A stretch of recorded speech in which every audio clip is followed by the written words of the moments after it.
네, 시청자 여러분, 오늘 좀 우리가 집중해서 좀 들어야 될 훌륭한 분 한 분 또 모셨습니다. 네, 이상윤 전 BNK 자산운용 주식운용본부장을 모셨습니다. 네, 이상윤 상무입니다. 안녕하십니까? 네, 안녕하십니까? 네, 오랜만에 뵙겠습니다. 제가요, 뭐 이거부터 좀 여쭙고 싶어요. 과거에 워렌 버핏 같은 분들이 이렇게 인터뷰하는 걸 보면 이런 말씀하시더라고요. 자기는 회사 홈페이지 들어가서 공부한다. 그다음에 뉴스 나오는 것들도 거의 다 좀 뭐라 그럴까 쓸데없다고 생각을 하고 정말로 중요한 뉴스가 나오면 그거는 좀 심도 있게 분석을 한다. 뭐 이렇게 한번 인터뷰를 하셨는데 이런 뉴스 같은 것들은 상무님은 어떻게 취급을 하십니까? 일단 이제 투자자들은요 네. 뉴스를 보고 휙 지나가는 경우가 대단히 많죠. 네. 이런 뉴스가 있구나. 네. 저 같은 경우는 매니저 할 때도 그랬고 애널리스트 할 때도 그랬지만 네. 이 뉴스가 진짜 파봐야 되는 뉴스인지 정말로 밀도 있게 좀 공부를 해봐야 되는 뉴스인지 아닌지를 일단 판단을 해야 돼요. 그래서 이번에 제가 관심 있게 본 뉴스는 삼성전자가 LG 디스플레이의 OLED 패널을 구매한다라는 뉴스입니다. 그래서 이미 이 뉴스는 나왔던 뉴스고요. 제가 판단하기에는 굉장히 밀도 있고 깊이 좀 파봐야 된다. 그리고 의미가 굉장히 크다라는 점에서 한번 설명을 좀 드리고 싶어서 나왔습니다. 알겠습니다. 올레드 뉴스 말씀하시는 거죠? 네, 맞습니다. 예, LG 디스플레이가 삼성의 올레드를 OLED 패널을 공급할 수 있다. 이런 뉴스가 나왔는데 저는 그 뉴스를 보고 이렇게 생각했어요. 뭐 조금 더 공급받겠지.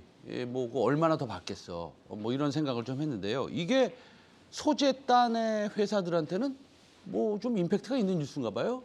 네, 그렇습니다. 사실 이 OLED가 단순하게 보면 LG 디스플레이가 삼성이라는 큰 고객사를 하나 확보했구나라고 볼 수도 있지만 사실 그렇지가 않습니다. 아주 큰 의미가 있는데요. 첫 번째로는 드디어 OLED TV 시장이 10년 만에 개화하는 것이 아니냐, 폭발적으로 성장할 수 있는 것 아니냐, 이것들을 좀 의심해 봐야 돼요. 사실 의심이 아니라 분석해 보니 굉장히 높은 개연성으로 OLED TV 시장이 성장할 수 있다라고 판단합니다. 무슨 얘기냐면요. LG 디스플레이가 사실 2013년도에 OLED TV 시장에 들어왔어요. 그리고 전 세계 최초로 양산에 성공하면서 이 힘든 없던 OLED TV라는 시장에서 LG 디스플레이가 LG전자가 시장을 이끌어왔죠. 독보적 1위라는 자타공인의 위치를 점유했죠.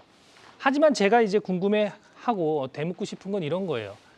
LG 디스플레이가 LG전자에만 패널을 80% 이상 공급하는데요. 그래서 이 파이가 얼마나 커졌냐는 거죠. 10% 정도도 안 됐다는 10년 동안에 침투율이 5%가 채 되지 않습니다. 이렇게 협소한 시장을 10년 동안 이끌어온 공도 있지만 드디어 이제 전 세계에서 TV 시장의 1위는 삼성전자입니다. 삼성전자가 바로 이 타이밍에 OLED TV 시장에 나도 들어갈래 이렇게 하고 들어오는 거거든요. 왜 바로 이 타이밍인지가 궁금한 겁니다. 삼성전자는 과거를 보면 뭐 퀀텀 답 디스플레이 같은 거, 그다음에 QLED 뭐 이런 거, 실질적으로 OLED는 아니죠, 그런 것들이. 이런 것들을 생산해내면서 우리의 화질이 훨씬 더 좋다. 뭐 LG 디스플레이는 아이고 뭐 말도 안 되는 얘기다. 뭐 이렇게 나오고 있지 않습니까? 그런데 지금 갑자기 삼성전자가 그럼 우리 OLED를 하겠다라는 것은 올레드의 뭐라 그럴까요? 앞으로의 확장성 같은 것들, 발전성 이런 것들도 인정한 꼴이 되는 건가요? 중요한 포인트입니다. 왜 네. 이 시점이냐는 거예요. 그래서 네. 이 시점에 왜 이런 기사가 나왔고 삼성전자가 왜 드디어 10년 만에 뜸들이던 타이밍에 들어왔냐라는 겁니다. 바로 3~4% 되는 OLED TV 시장에 티핑 포인트가 들어왔다는 거예요. 이 티핑 포인트라는 거는 굉장히 더디게 올라오던 시장이 폭발적으로 성장하는 임계치 같은 의미입니다. 그래서 사실 폴더블 폰도 그랬고 전기차도 그랬습니다. 전기차도 2020년에 내연기관 대비 시장에서 침투율이 한 4%, 3.8%, 4% 되자마자 테슬라가 아닌 폭스바겐 그룹, 뭐 BMW, 벤츠, 그리고 현대차까지 너도나도 바로 2년 전에 본격적으로 들어왔다는 거죠. 지금 티핑 포인트 말씀하셨는데 지금 우리 시청자 여러분들이 그 단어에 대해서 혹시 모르시는 분들도 계셔서 제가 설명을 드리면 그러면 뭔가 변곡점 같은 것 아닙니까? 그러면 올레드 TV가 지금보다 훨씬 싸지겠다라는 그 시점이 왔다라는 것 같이 들리는데 어떻게 생각하세요? 맞습니다. 어쨌든 OLED TV가 확장하지 못했던 이유는 일차적으로는 이제 높은 가격들이 있겠죠. 그리고 시장에 선도 사업자인 삼성전자 같은 1위 사업자들이 들어오지 않으면서 경쟁이 안 일어나니까 결국은 이 시장이 팽창하지 못했던 거거든요.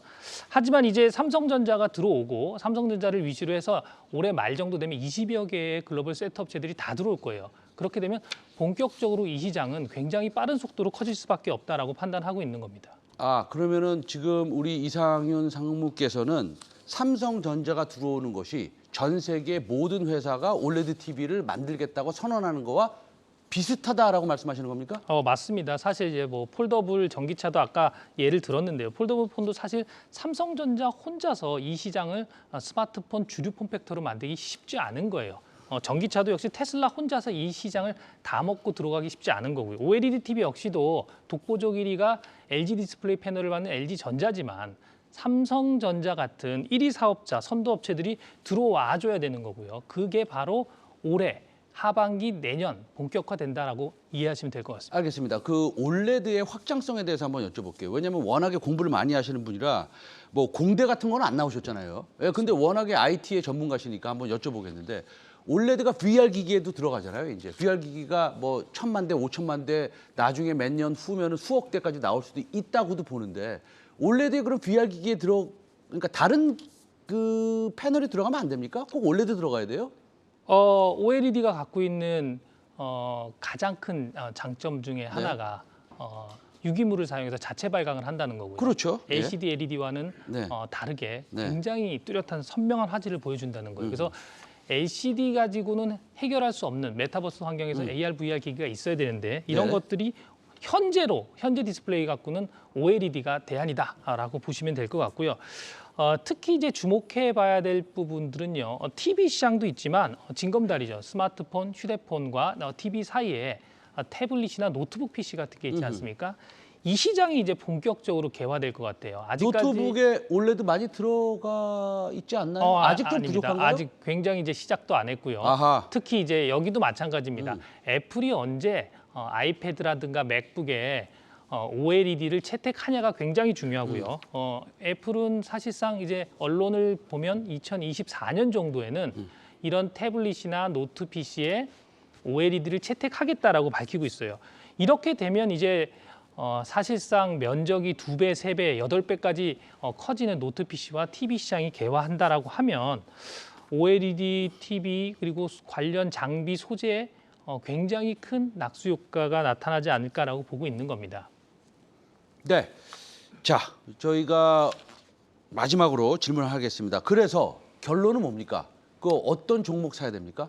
이렇게 뭐 지금 말씀하시는 거 보면 올레드 시장이 완전히 바뀐다 이렇게 말씀하시는 거예요. 그럼 수혜주들도 임팩트, 그러니까 소위 말해서 앞으로의 방향성이 굉장히 좋을 것 같은데 어떤 수혜주들이 있습니까?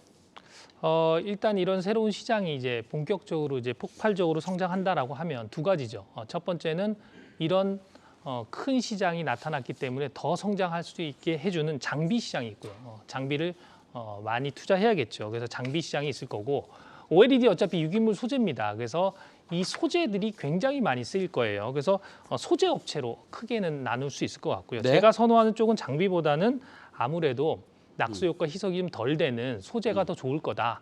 그리고 소재는 레버리지 효과, 이익 레버리지 효과가 훨씬 크기 때문에 이익이 굉장히 빠른 속도로 성장할 거다. 뭐랑 비교해 보시면 되냐면요. 2차 전지도 역시 소재 업체, 양극재 업체, 전해질 업체들이 훨씬 더 높은 주가 상승률을 기록했거든요. 근데 본부장님 소재 업체 너무 많잖아요. 그래도 탑픽 있으실 거 아니에요. 그렇습니다. 네. 지금 이제 표를 통해서 보면요. 덕산 네오룩스, 뭐 한솔케미칼, 솔루스 뭐 이렇게 있습니다. 네네. 그런데요. 일단 1분기 실적부터 보면서 이제 투자해야 될 것 같아요. 그래서 이녹스 첨단 소재하고 네. P&H 테크 정도가 올해 굉장히 높은 이익 성장을 나타낼 것 같고요. 저 두 종목 네. 이녹스 첨단 소재 중에 나오고 있습니다. P&H 테크 저 두 종목 선호하신다 이 말씀이시죠? 네, 그렇습니다. 알겠습니다. 이런 종목들 중심으로 보시면 올해 내내 그리고 내년 내후년까지 3년 내내 본격적으로 성장하는 초입 구간이기 때문에 급하게 사실 필요는 없으시고요. 꾸준하게 관찰하시면서 실적을 체크해 가면서 접근하시면 굉장히 좋은 수익률이 나타나지 않을까 판단하고 있습니다. 알겠습니다. 오늘 전 BNK 자산운용 주식운용 본부장 이상윤 상무 모시고 이 LG 디스플레이가 삼성전자의 올레드 패널을 납품을 하는 것을 확정하게 된다면 이것은 이쪽에 천지개벽과 같은 일이다. 뭐 이런 말씀하시는 거죠? 예. 네, 그렇습니다. 네. 그래서 종목 수혜주까지 저희가 공부 한번 해봤습니다. 자, 오늘 말씀 너무 감사드리고요. 다음 주나 다다음 주에도 또 한번 뵙고 싶습니다. 감사합니다. 네. 예.